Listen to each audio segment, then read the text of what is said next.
Alors nous sommes mardi, on est le 13 Tammuz et nous sommes arrivés d'Af, même tête de Baba Kama, même tête.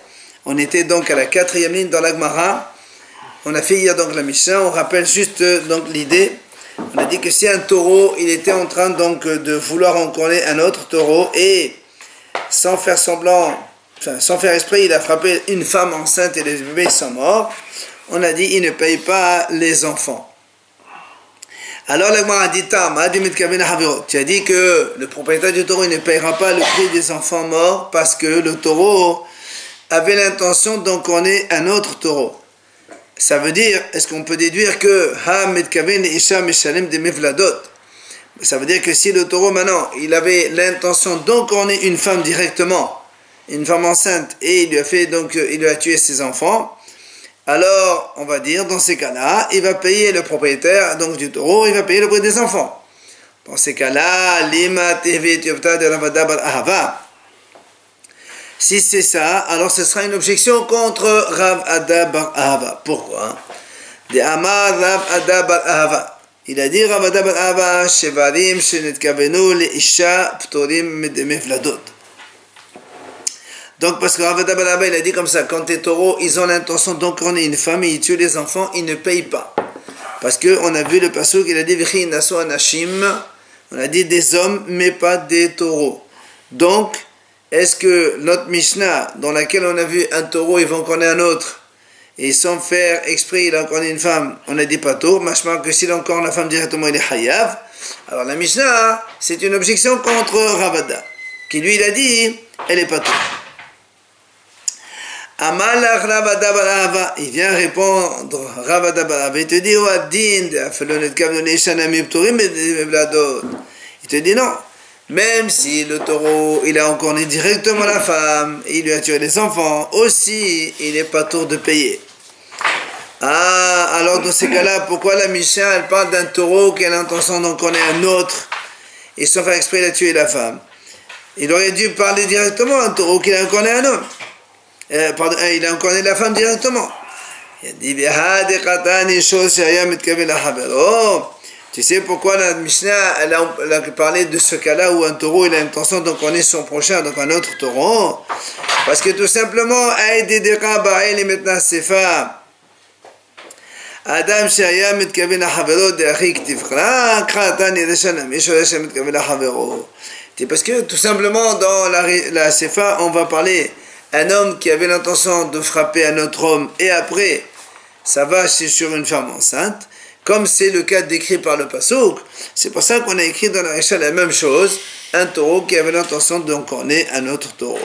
Mais Ravada il dirait que même si c'était une femme, tu ne fais pas la déduction comme tu voulais faire, mais même si le taureau il devait encorner une femme, il est donc pas tour dans tous les cas. Amara papa, Shos narah et shifha v'yas'u yiladeha mishalem de mevladot. Papa il dit, un taureau qui encorne une esclave, une servante, et elle était enceinte et ses enfants ils sont morts, et paiera le prix des enfants. Pourquoi? Il dit tout simplement la Gemara, parce que tout simplement, comme c'est une servante goy, c'est comme une ânesse enceinte, c'est comme un bien, c'est comme un taureau, il tue un autre taureau, ben, tu dois payer le taureau et ses enfants. Parce que d'où tu sais,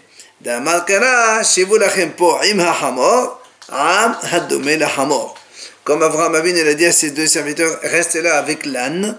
Hachamim ont dit un peuple qui ressemble à l'âne. Donc c'est pour ça quand c'est une servante goy, eh bien c'est comme si qu'en fait c'est un animal et donc il doit payer le prix de l'animal avec ses enfants. Après on a dit dans la Mishnah Kesad Mishalem de Mevladot.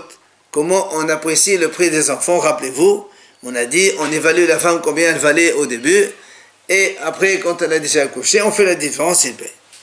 Alors, la Gemara dit, des mevladot, sheva veladot mevaile. Il n'y a pas que le prix des enfants, il y a aussi sheva, on va dire comme ça, la plus-value de la femme quand elle est enceinte, elle est plus grande, plus grosse, enfin elle est plus importante. Il n'y a pas que les enfants en eux-mêmes, il y a aussi l'autre chose. Pourquoi tu parles que des mevladot seulement? C'est une plus-value quand elle est plus grosse. Ben oui, elle vaut plus, en tout cas au niveau... il y a plus de valeur. Alors la Gemara dit, c'est vrai, c'est vrai, est-ce que la Gemara, contre la Mishnah, elle a dit que ça meshalem de mevladot, et c'est vladot. Il faut dire, en fait, comment on paye le prix des enfants et la plus-value de la femme par rapport aux enfants. Et donc, on a dit, c'est comme on a dit dans la Mishnah, on voit combien elle valait la femme avant d'avoir accouché, donc quand elle était enceinte, donc elle valait plus. Maintenant que les enfants ils sont tombés, elle vaut moins. Alors on fait toute cette différence et le monsieur il va payer.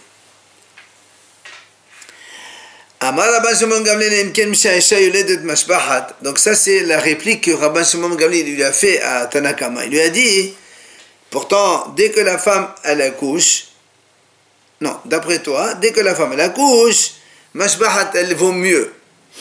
Alors la Gemara dit, qu'est-ce qu'il vient dire ici Rabban Shimon Gamliel? Nous, on avait Tanakama, il a dit quoi? Il a dit comment on évalue? On voit la femme, quand elle était enceinte, elle vaut par exemple 1000. Quand elle a accouché, elle vaut 800. Il va payer la différence. Qu'est-ce qu'il lui dit Rabban Shimon Gamliel? Ah, donc d'après toi, dès que la femme elle accouche, mashbahat, elle vaut plus. Mais tu vois bien que le Tanakama, il n'a pas dit ça. Au contraire. Il a dit quand la femme, elle était enceinte, elle vaut 1000. Maintenant, elle vaut 800. Il paye la différence. Et Rabban Shimon Gamliel dit non. Ah, donc d'après toi, dès que la femme, elle accouche, elle vaut plus. Ça veut rien dire. Et selon lui, parce qu'hier on a dit que quand elle... Alors c'est pour ça qu'il dit, c'est pour ça qu'il lui dit. En fait, c'est pas une déduction qu'il lui fait, c'est une objection. Il lui dit, Rabban Shimon Gamliel, est-ce que la femme, elle vaut plus avant qu'elle accouche, plus qu'après qu'elle a déjà accouché? C'est le contraire. Bah alors,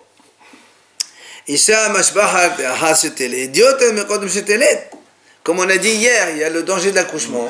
Donc la femme, quand elle a déjà accouché, elle a plus de valeur qu'une femme qui n'a pas encore accouché. C'est pour ça que Rabban Shimon Gamliel dit, comme on a dit, on ne fait pas de différence de la femme, mais on va uniquement apprécier la valeur des enfants et on paye ça au mari. Tanya Nami Hachi. La Braïta, donc, elle appuie ce qu'on vient de dire. Est-ce que la femme, elle vaut plus avant qu'elle a accouché, plus qu'après qu'elle a accouché? Va alors, exactement la même réplique que Rashbag il a fait, que la femme, elle vaut plus après avoir accouché parce qu'elle a passé le cap du danger. Elle a donc, Shamin et Tabladot, Venotin la Baal. Donc on évalue les enfants et on donne ça au mari. Rava Amar, il vient Rava, il dit, il donne une autre réponse. Abba Malachi Khatani. Voilà ce que voulait dire Rabban Shimon Gamliel. V'chi isha limi sheyoledet mashbahat ve'en le'asma b'shebach v'ladot klum. En fait, il dit, quand Rashbag il lui a dit comme ça, il a fait la réplique à Tanakama, il a dit, est-ce que tu crois que la femme, quand elle est enceinte, est-ce qu'elle n'a le plus-value que par rapport aux enfants? C'est-à-dire, et pour elle, il n'y a pas de plus-value. Elle aussi, elle prend de la valeur en dehors des enfants. D'accord? C'est pour ça, Dagmar a dit, elle, la Rava, il dit, Shamin et Tavladot, Venotin Abal. Tu vois ce qu'il dit donc Rabba, il dit non, on évalue la valeur des enfants et ça c'est vrai, on va redonner au mari, mais on évalue aussi la plus-value de la femme, combien la femme elle a pris, et ça, cette plus-value là, on la partage moitié-moitié entre la femme et son mari. Alors que dans la première réponse, Rabba il a dit lui, non, on donne toute l'amélioration donc au mari. C'est pour ça que la Gemara dit Tanya Nami Achi, donc il y a un autre braïta justement qui appuie ce qui vient de dire Rabba. Amar תניא למיכה, אמר רבא שמעון גמליאל, וכי אישה, למי שיולדת משבחת ואין לעצמה בשבח ולדוד כלום? Est-ce que la femme, quand elle prend de la plus-value, quand elle est enceinte, c'est uniquement par rapport aux enfants et à son mari seulement, et pas pour elle aussi? Elle a, donc justement, ça, puisqu'il a dit Rava, Shamin, Nezer, Befna Asmo, Bessa, Befna Asmo, on évalue les dommages à part et les souffrances à part. Shamin est avladot, et on évalue les enfants à part.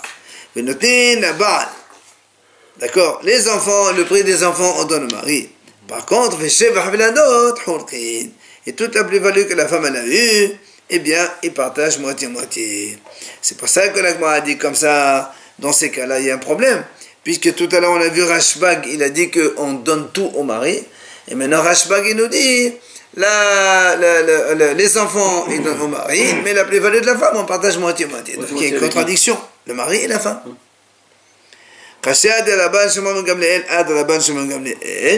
Donc il y a une question, comment on peut concilier les deux? La Gemara répond, la Kasha, tu sais, c'est pas un problème. Pourquoi?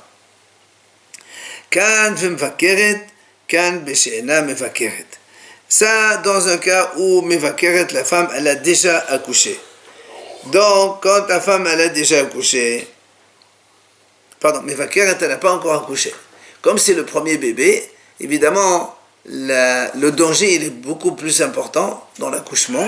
C'est pour ça que la valeur de la femme avant l'accouchement, donc elle est moindre. Et l'autre, donc c'est pour ça que là-bas, on donne qu'au mari seulement. Mais quand elle n'est pas mevakeret, c'est-à-dire elle a déjà accouché, il y a moins de danger. Donc il y a aussi une plus-value de la femme qu'on va donc partager avec son mari. Maintenant, la Gemara dit Velabanan de Amre Shevach Vladot Nami la Baal Maïtam. La Gemara dit pourquoi alors eux les Hachamim ils ont dit on donne tout la Baal au mari, même la plus-value de la femme c'est au mari qui prend et la femme on ne lui donne rien du tout. Maïtam, quelle est la raison? La Gemara explique que comme on a vu dans ce Mishnah, c'est marqué mais mashma shene'emad v'yas'u iladeha איני יודע שהיא הרע, מה תמוד לומר הרע? לומר לך שבח הריון לבעל. Parce que la Torah dit comme ça, quand il y a deux femmes qui se disputent, et après un il frappe l'autre, et il frappe, il y a marqué une femme enceinte, et ses enfants ils tombent, ils meurent. Donc moi dit, pourquoi la Torah a besoin de marquer une femme enceinte? Si tu me dis, ils ont frappé une femme et ses enfants ils sont tombés, je sais très bien qu'elle était enceinte cette femme-là. Alors pourquoi on a marqué le mot enceinte? C'est pour ça qu'il dit, matamud malhara. C'est pour te dire justement que chez Baradon le Baal, que justement la plus-value de la femme pendant la grossesse, elle va aussi au mari, c'est la vie des Hachamim. Alors la Gemara dit dans ces cas-là, alors qu'est-ce qu'il fait Rashbag avec ce mot hara? Puisque lui Rashbag il dit non, la plus-value de la femme, elle va aussi à la femme. Alors que nous on vient de dire maintenant sur le Hachamim que le mot hara, c'est pour te dire que tout cela ça va au mari. Mais Rabbi Shimon Gamliel il te dit que ce mot hara, il en a besoin pour l'enseignement donc de la braïta suivante. Qu'est-ce qu'a dit la braïta? Rabbi Eliezer ben Yaakov omer le'olam eno hayav ad shiyakenna keneret bet ha'hirayon. Il vient Rabbi Eliezer et dit quand on a dit que deux femmes qui se disputent après sans faire exprès, un homme il tape une femme enceinte et les enfants ils tombent ils meurent, donc on doit payer le prix des enfants. C'est uniquement quand le coup il est en direction du ventre de la mère où il y a le bébé. Si tu la frappes sur la tête, après elle avorte, et donc dans ces cas-là, c'est pas concerné par ce cas-là. C'est pour ça que la Torah l'a marqué hara, il faut que le coup il soit au niveau de la région donc, du ventre de la femme où il y a les enfants. Amar Rapapa, il vient Rapapa et dit, la tema kener beterayon mamash. Il faut pas croire que seulement dans le ventre où il y a le bébé. Et la colère de salir beshihama lavlad la pourriette vedere de la. Rapapa lui dit, c'est pas uniquement dans le ventre où il y a le bébé, c'est dans toute la région donc du corps de la femme où chaque coup il peut avoir une conséquence au niveau du ventre. En fait, c'est tout le corps sauf les deux bras et les deux jambes. S'il lui donne un coup sur le bras ou sur la jambe, là, il n'y a pas d'intervention, donc de conséquences pour le bébé. Mais, non, la tête non plus. Mais je pense que lui, ce qu'il veut dire, c'est au niveau en haut, sur le côté, tu vois. Donc, même, il la frappe sur le dos. C'est aussi sur le ventre. C'est ce que dit Papa, il rajoute tout ça.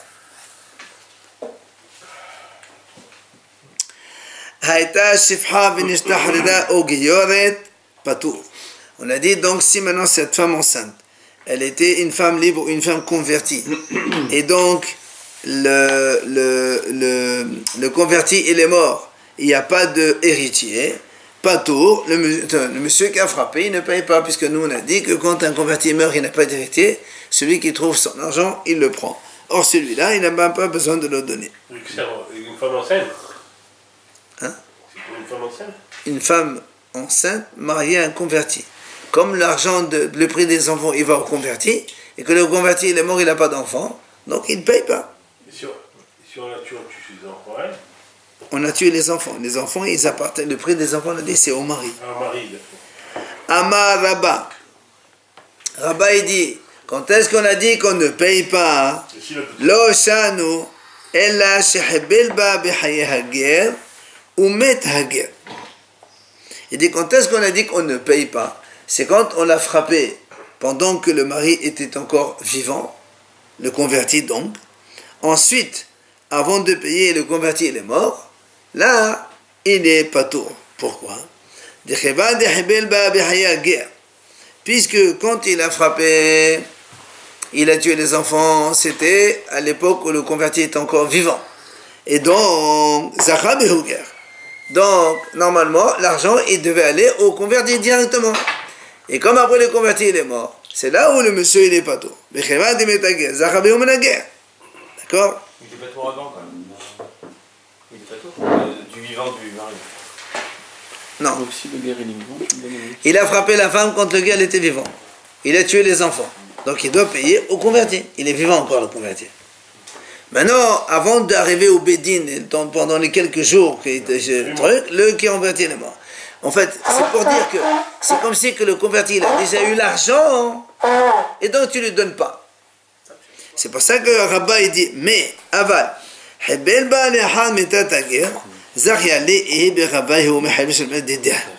si maintenant il a frappé la femme enceinte alors que le mari il était déjà mort, donc quand il frappe la femme, plus que le mari il était déjà mort, il n'y a plus d'argent donné aux morts, c'est à la femme qu'il faut les donner. Alors dans ces cas-là, il va payer à la femme. C'est ce que dit Rabba pour l'instant. S'il y a d'autres enfants aussi. Non, s'il y a d'autres enfants, on ne parle pas de ce cas-là. S'il y a d'autres enfants, l'héritage n'est pas aux autres enfants. Là, on parle d'un cas où il y a un converti qui n'a pas d'héritier, et donc tu peux prendre l'argent. Amar Rav Hazda, il vient Rav Hazda, il n'est pas d'accord. Il a dit, Maré Dichi, qui c'est qui dit ça?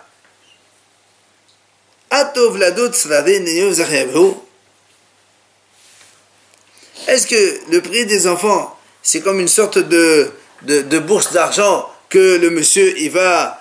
Donc, nous, on dit comme ça, un converti, il est mort, il n'a pas d'enfant, s'il a un bien, là, tu peux le prendre. Oui. Alors, est-ce que tu vas donc considérer que notre cas, nous, où le monsieur, il a frappé le ventre de la femme, il a tué les enfants, c'est comme s'il y avait de l'argent quelque part, et qu'il est abandonné, et donc tu peux ne pas le payer. C'est pas comme ça.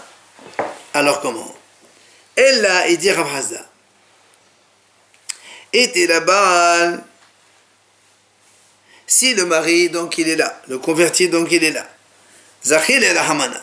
Donc la Torah, elle lui a donné évidemment le bénéfice, on va dire comme ça, l'indemnisation de ses enfants à lui. Il était là-bas, là. Si maintenant il n'y a pas de mari, il n'y a pas d'argent du tout. C'est-à-dire il ne doit pas payer à la femme du tout, selon Rav Hazda. D'accord?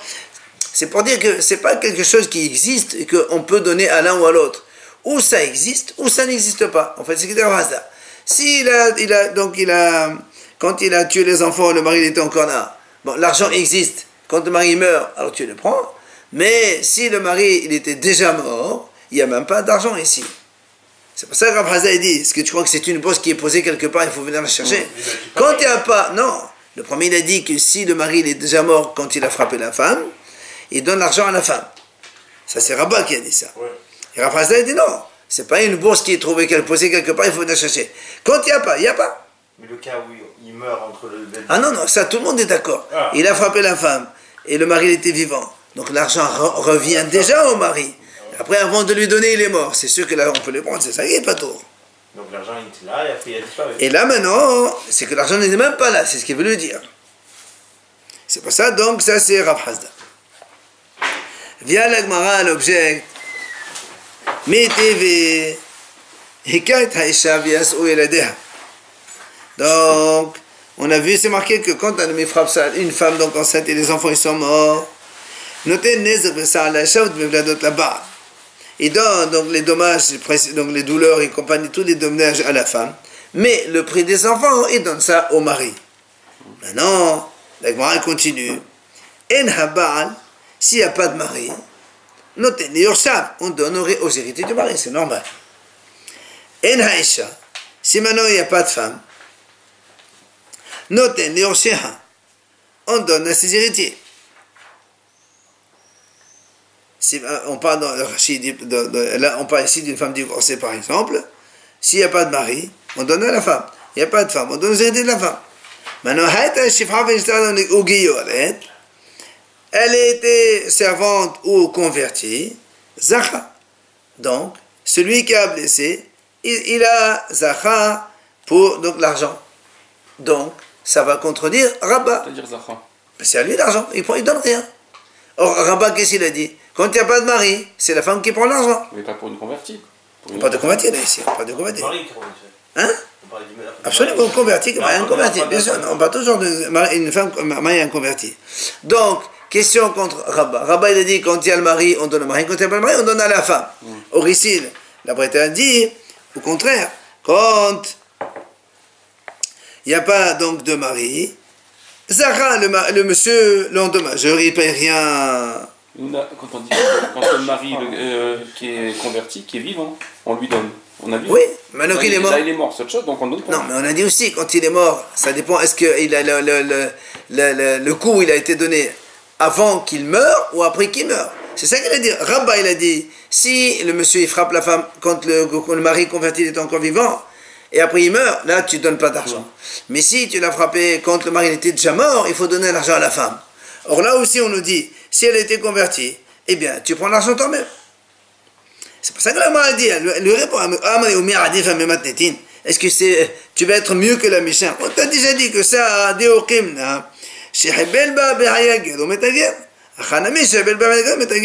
ici aussi, je peux te dire, il n'y a pas de question, parce qu'ici on parle dans le cas où le monsieur, il a frappé la femme alors que le converti, il était encore vivant. D'accord? Et après, il est mort. C'est pas ça qu'il prend l'argent. On n'a jamais parlé d'un cas où il a frappé après que le monsieur, il est déjà mort. Mais la Gemara dit, mais moi je peux aussi te répondre si tu veux. Je peux te dire que il a frappé après la mort du converti. Ah, tu vas me dire, alors donc c'est une question contre Rabba, puisque Rabba il a dit, après la mort du converti, il faut donner l'argent à la femme. Et nous, maintenant, on vient de dire, on dit, Zacha, le monsieur, l'agresseur, c'est lui qui prend l'argent. Eh bien, au lieu de dire Zacha, Outni Zarta, il ne faut pas dire Zacha, le monsieur, c'est elle, la femme Zarta. Donc c'est bon, c'est la même chose que Rabba. C'est elle qui prend. Oui. Après on a dit que c'était une esclave. Non. Une esclave. Et ou une goy. Voilà. Enfin une convertie. Oui, une convertie, on a des... L'homme et la femme qui sont convertis dans l'histoire. Bah oui, on s'en fout de la femme. Ce qui intéresse, c'est le monsieur qui est converti. Ce qui nous intéresse, c'est qu'il meurt. Bah oui, s'il ne meurt pas, il prend les sous. Alors, la Gemara dit, est-ce qu'on va dire cette mahlokat entre Rabba et Rav Hasda, est-ce que l'argent, il va à la femme ou l'agresseur, il le garde dans le cas où, quand l'agresseur a frappé la femme, le converti était déjà mort, est-ce qu'on va dire c'est une mahlokat de Tanaïm?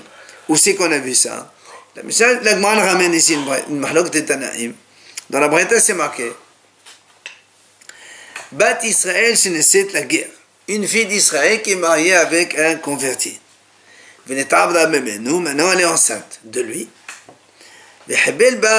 Et un monsieur il est venu, il a frappé et il lui a tué ses enfants.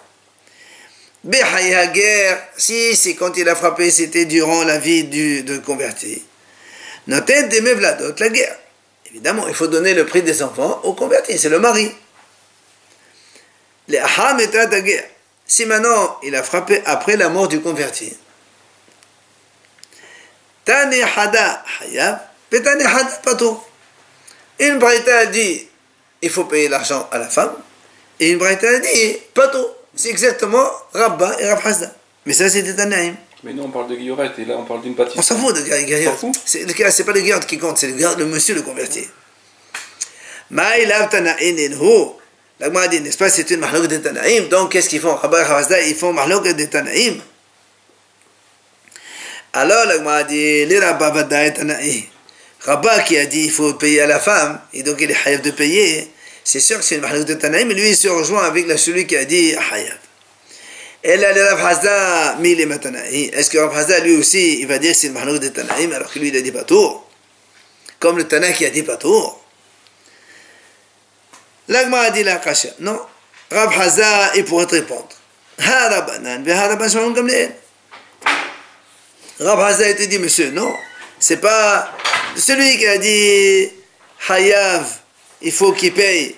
C'est Rabban Shimon Gamliel, parce que lui, il a dit, il faut donner le shevach, donc la femme, le shevach vladot, la plus-value, il faut donc la distribuer moitié-moitié. Et celui qui a dit pas tout, à Rabbanan. Chez Rabbanan, qui eux, ils disent non, on ne donne rien à la femme. C'est pour ça que pas tout. Donc c'est pas une mahlouk de Tanaïm. Alors là, on m'a dit, Rashbak, si vraiment tu dis comme Rashbak, alors ma yedi ali hamita, aflu mehayim nami, et ta baga mehayim, et ta baga.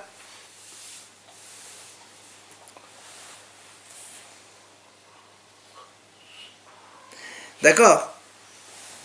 Alors là, on m'a dit, si vraiment tu dis que c'est comme Rashbag, comme quoi il faut donner à la femme une partie, alors pourquoi seulement quand il est mort? Même quand il est vivant aussi, Rashbag il a dit on donne une moitié à la femme aussi. Alors il te répond, mais Hayim et la Palga, la Hamita, cool. Tu dis non, tu sais pourquoi on a dit ici seulement la Hamita ta guerre? C'est pour te dire que quand le converti est mort, on donne effectivement la moitié à la femme. Mais, pardon, avant qu'il soit, quand il était vivant, le guerre, on donne la moitié à la femme. Comme on a dit, Rashbag il dit, il faut donner l'amélioration de la plus-value de la femme, il faut la partager moitié-moitié. Quand tu meurs, tu donnes tout. Ben non, c'est ce qu'il dit. Quand il est mort, il faut tout donner à la femme. Ou bien je peux te répondre, les deux, c'est Rabban Shimon Gamliel. Ah, il a dit Hayav, il a dit Patour, c'est le même Rashbag. Alors comment une fois il dit Hayav, une fois il dit Patour? C'est pas un problème. Kan beshevah vladot. Ça c'est un shevach vladot, c'est-à-dire donc l'amélioration, la plus-value de la femme. Donc celle-là il ne faut pas la donner. Bedme vladot, plutôt le contraire. Shevach vladot, maintenant que le monsieur il est converti, il est mort, tu donnes la plus-value à la femme. Mais quand les dme vladot, l'argent, le prix des enfants, normalement ils vont au mari. Comme le mari n'est pas là, alors pas tour de payer. Alors moi, pourquoi? Parce qu'il est converti, la femme, si n'importe qui d'un converti, il peut prendre le premier qui se présente, il prend l'héritage. D'accord? Oui. C'est sa femme, c'est elle la première qui se présente pour l'héritage. Mais il n'y a pas d'héritage ici, c'est le monsieur qui doit payer. Payer quoi? Ben, le dommage qu'il a fait. Imagine qu'il donne 1000 euros à la femme. Il ne paye pas, moi je les ai trouvés avant la femme. Il paye un héritier. Ah oui. Il n'y a pas, c'est ça. C'est ça le bateau. Alors, là, on m'a dit, Amri, on pose la question. Mais Shevach Vladot, Teshma de Vladot. Si tu dis que le Shevach Vladot, donc toi tu dis maintenant, le Shevach Vladot, on donne moitié à la femme, moitié au mari. Ça veut dire que si le mari il est mort, on donne tout à la femme. Toi tu dis comme ça, Rashbag. Pas évident, ça peut être la moitié. Ici, Shevach Vladot, on a dit la plus-value de la femme, on donne moitié-moitié. Ouais. D'accord? Alors, des Vladot aussi, pourquoi tu donnes moitié-moitié? On met de Rashbag, les Shmani Rabbanan. Mais de Rabban Shimon Gamliel, on déduit ce que des Sahara, même Rabban Shimon Gamliel, qu'est-ce qu'il a dit? Lui a dit. C'est quoi la plus-value? C'est quand la femme elle devient enceinte, elle a plus de valeur. Elle a grossi, elle est plus. Elle a la plus-value. D'accord? Maintenant, si Rabban Shimon Gamliel il dit que la femme, elle prend la part du mari, dans ces cas-là, les Hachamim ils disent, quand le mari il meurt, c'est elle qui prend tout. D'accord? Donc comment ça se fait quand Hazal a dit que si il a endommagé la femme après la mort du converti, il n'est pas tout? Amri, la Gemara dit non. La Shevah Vladod de Sheikh Adabi Rabayu Zachabehu Becholo. Étant donné que la plus-value de la femme, elle est concernée par ça, parce que c'est elle en fait qui prend ta valeur. Et en plus, nous on a dit que normalement, quand il y a le mari, elle prend moitié-moitié avec lui. C'est pour ça que quand le mari meurt, elle prend tout. Mais des mevladot de la Sheikh mais des mevladot de près des enfants, on n'a jamais dit qu'on les donne à la femme. C'est ou au mari, et s'il n'y a pas de mari, l'autre il ne paye pas du tout. Mais un préjudice, la femme aussi. Ça c'est autre chose, on a parlé de préjudice. Raviva Sava Rav Nachman. Donc Raviva, il a posé une question à Rav Nachman. Il lui a dit Hamahazir b'shtarotav shel ger. Mao. Si quelqu'un il a un shtar, d'accord, un contrat d'un converti, et par exemple dans ce contrat-là, imaginons que le converti dit voilà, un tel monsieur il me doit 10 000 euros, et s'il ne me paye pas, et donc je prends sa maison qui est quelque part, ou son terrain qui est quelque part. Donc c'est ce qu'on appelle Sherbut Kaka. Alors, si maintenant quelqu'un il le trouve, ce shtar là, quel est le statut? Est-ce que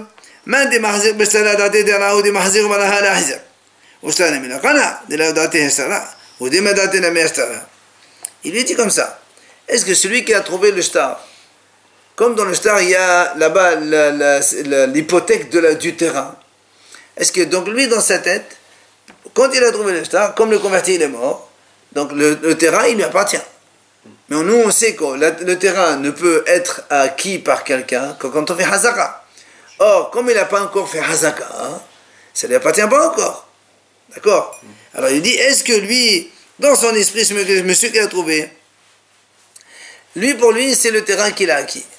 Mais en réalité, légalement, il n'a pas acquis parce qu'il n'a pas fait hazaka. Qui, le converti? Non, celui qui trouve. Mais si c'est un converti, le premier qui rentre, il a gagné. Oui, mais il faut rentrer, justement. Il n'a pas rentré. Lui, il a trouvé le shtar, c'est pas lui. Le converti, il avait un shtar de hypothèque de maison sur son... Il a prêté d'argent à quelqu'un. Et l'autre, il lui a hypothéqué une maison ou un terrain. Alors, et maintenant, tu trouves ça dans la main. Le converti, il est mort. C'est vrai que quand tu trouves ça, toi, tu dis, ah, c'est formidable, je vais aller prendre la maison.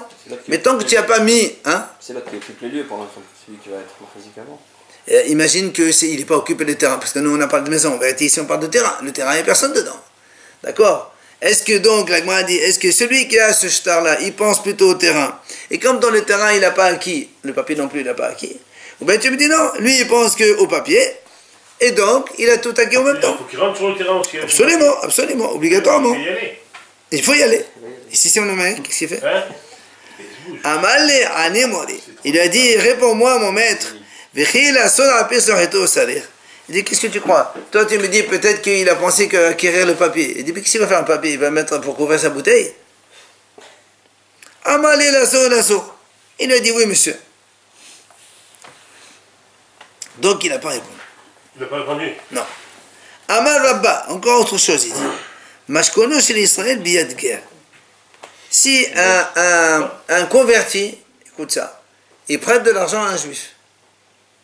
Et le juif, il lui donne, par exemple, une montre en gage. Et maintenant, le converti, il est mort. Il n'a pas d'héritier. Ou metagir. Ou va il dit comme ça. Moi, j'ai donné donc un gage à un converti. Il m'a prêté de l'argent. Et le converti, il est mort. Il est venu un voisin, il a vu qu'il y avait ma montre là-bas, il est parti, il l'a prise. Rabba, il dit, on lui fait sortir, on lui enlève la montre. Pourquoi? Mais on a dit, celui qui trouve, il prend. Il dit non. Qui va dimit les guerres, pas aller chez Bodé, mais je connais chez Bodé. Quand le converti il est mort, il n'y a plus d'hypothèque de ma montre. Donc ma montre, elle me revient à moi. Donc l'autre, il ne peut pas la prendre. D'accord? C'est pas un bien qui appartient au converti. C'est une caution, c'est un gage. Le gage, il m'appartient. Si je ne paye pas, il me prend, mais si je paye, je récupère mon truc. Donc comme le guerre, il est converti, donc je ne dois plus rien. Du coup, l'hypothèque, entre parenthèses, la caution qu'il y avait sur ma montre, elle s'enlève, elle saute. Donc du coup, c'est ma montre. Donc il faut qu'il me la ramène. Donc il a ramené la montre et les sous de garde. Évidemment. Maintenant, si c'est le contraire... Il a le même principe que le terrain ou la maison. Non, le terrain, il fallait faire acquisition. Là, c'est à toi. Mais je connais le contraire maintenant. Si toi, tu as prêté de l'argent au converti, et le converti t'a donné une caution, une montre.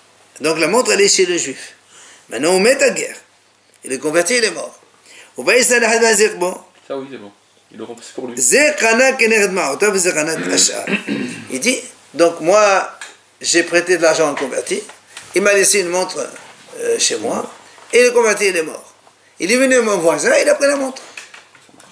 Et il dit, l'Agma dit, ça marche, c'est-à-dire, il ne peut pas prendre toute la montre. Et moi, je lui ai prêté 1000, par exemple, la montre coûte 1500, ben, il est obligé de me rembourser mes 1000. C'est à moi les 1000. Donc on vend la montre, il me rend mon 1000 à moi, et lui, il prend les 500 qui restent. Mais chez lui, ça montre. Elle est chez moi. Et pour le voisin, il peut venir la prendre. Hein? Pour le voisin, il peut venir la prendre. Et pourquoi pas? Déjà, l'argent, il ne pourra pas récupérer. Pourquoi il ne peut pas récupérer? Il faut qu'il sache que la montre est chez moi. Voilà, on admet tout ça. Et comment il va vendre la montre? Hein? Comment il va récupérer son argent? Ben voilà, on vend la montre. Ah, également. Heureusement. Donc, Non, on parle dans le cas où elle coûte, évidemment, parce que de toute façon, moi, ma montre, elle est à moi, donc c'est mon argent. Dans le cas où le voisin, il prend la montre qui était en question chez moi, si la montre, elle coûte plus cher, c'est-à-dire il a le droit de prendre la différence. C'est pas un vol, ça. Ah non, c'est pas à toi la montre. Quand tu vas tes vols, c'est pas un vol. Non, c'est pas un vol. La montre, elle n'est pas à toi, non. Bon, tout ça, bien sûr. C'est là où l'Agma, attends, c'est là où l'Agma a dit, comment ça se fait que tu dis que la montre, l'autre, le voisin, il prend le reste par rapport à la différence de prix? Nous, on sait que quand j'ai quelque chose chez moi à la maison, elle m'appartient. Le vol, c'est ce qu'on a dit. On ne parle pas de vol, c'est chez moi. Même si un animal il rentre chez moi, ma maison, mon domaine, il acquiert la chose pour moi. Or la montre elle était chez moi. On connaît ça, l'acquisition par la cour. Alors comment ça se fait? Même si tu dis que la montre ne m'appartient qu'à moitié, mais maintenant que l'autre il est mort, j'acquiers l'autre moitié, puisque c'est ma maison qui fait l'acquisition. Rabbi Yosef al-Hanina, tu vois bien que la cour, elle peut acquérir des choses, même sans l'intention de la personne, même sans l'intention de quelqu'un il rentre chez moi, il tombe dans ma maison, même si je ne suis pas au courant, ben c'est à moi, c'est dans ma maison. Peut-être que là, il veut dire qu'ils habitent ensemble, non? Hein? Non. Peut-être là, il veut dire Non, on est obligé de parler carré là. Même sans soulever, ça nous appartient. Bien sûr, Hatzir, ça n'a pas besoin de soulever, c'est dans tes domaines. Tu habites avec lui. Amri, non, c'est pas ça. S'il habite avec lui, il n'y a plus de discussion. Pas ça du tout. Amri, l'Agma dit, c'est vrai, tu as raison. Normalement, quand c'est ta maison, c'est sûr que ça te fait acquisition. Alors ici, pourquoi on a dit qu'on partage proportionnellement en fonction de ma dette? Il dit, délite, parce que le monsieur, le propriétaire de la maison, il n'était pas ici. Par exemple, il n'était pas à Marseille, il était ailleurs. Son domaine, il a quand même. Attends, c'est pour ça qu'il dit. Donc la a dit le principe est le suivant. Lorsque le monsieur il est là dans la ville, et donc et que quand il peut acquérir, s'il voulait, il pouvait le faire. S'il est là, alors dans ces cas-là, si dans ces cas-là, la maison elle acquiert, même s'il n'est pas là. Comprenez? Si je suis dans la ville, que je peux venir faire acquisition de l'objet, eh bien, dans ces cas-là, même si je ne viens pas, la maison, elle fait acquisition. Mais, si je suis en Amérique, et que je ne peux pas, si je suis en Amérique, si je veux acquérir l'objet, je ne peux pas parce que je suis à distance, dans ces cas-là, ma maison non plus n'acquiert pas. C'est pour ça qu'on parle ici d'un cas où j'étais loin, et le monsieur, le voisin, il est venu, et il a pris la montre, il a le droit de prendre la différence par rapport à ma dette qui restait. C'est quand même parce qu'il faut savoir que la montre elle est chez moi. Hein. Et que je ne suis pas là. Ouais. Bon, toi tu parles de montre, mais si c'est une voiture, si c'est un âne, un truc comme ça, c'est facile. Hein. Il suffit que... Non, ouais, que le type il est au courant. Attends, mais la Gemara dit quand même, la conclusion, Delete bahasero de la kana.